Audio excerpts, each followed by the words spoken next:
गांव के एक छोटे से कच्चे घर में बूढ़ी माँ अकेली रहती थी। उम्र के इस पड़ाव में अब उसके पास अपनी जरूरतों के लिए ना कोई सहारा था, ना कोई बचत। हर दिन की शुरुआत वह अपने पुराने बटुए को देखकर करती, जिसमें उसके इकलौते बेटे रोहित की एक तस्वीर थी और एक कागज का टुकड़ा जिस पर उसकी नन्ही उंगलियों के निशान थे। ये बटुआ मानो उसकी उम्मीदों का आखिरी सहारा था। रोहित एक समय गांव में ही माँ के साथ रहता था। माँ ने उसे पाल पोस कर बड़ा किया, हर मुश्किल में उसका साथ दिया। लेकिन जब उसने अपनी पढ़ाई पूरी की तो काम की तलाश में शहर जाने का फैसला किया। जाते वक्त उसने माँ से वादा किया था कि जैसे ही उसका काम जम जाएगा वो उसे अपने साथ शहर ले जाएगा ताकि वह आराम से रह सके। उस वादे पर माँ का पूरा भरोसा था। वक्त गुजरता गया, महीनों के बाद धीरे धीरे साल बीत गए, पर रोहित का कोई अता पता नहीं था। कभी कभी फोन पर बात हो जाती तो रोहित बस इतना कहता, माँ कुछ समय और लगेगा, सब ठीक होते ही मैं आपको अपने पास बुला लूंगा। माँ उस हर फोन कॉल में खुद को समझा लेती कि बेटा जरूर अपना वादा निभाएगा। लेकिन माँ बूढ़ी हो चली थी और अब उसका स्वास्थ्य भी साथ छोड़ने लगा था।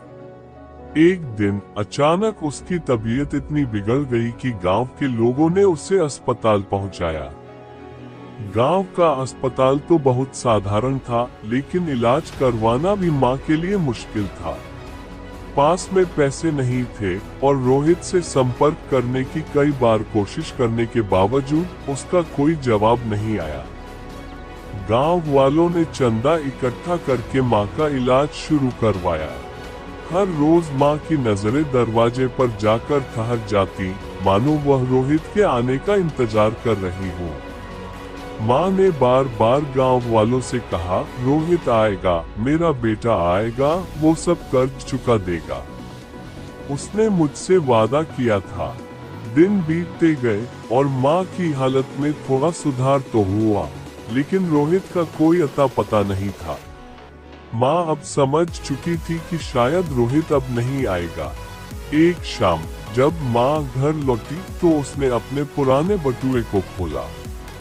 उसने धीरे से रोहित की तस्वीर निकाली, उस कागज के टुकड़े को देखा जिस पर उसके नन्हे उंगलियों के निशान थे।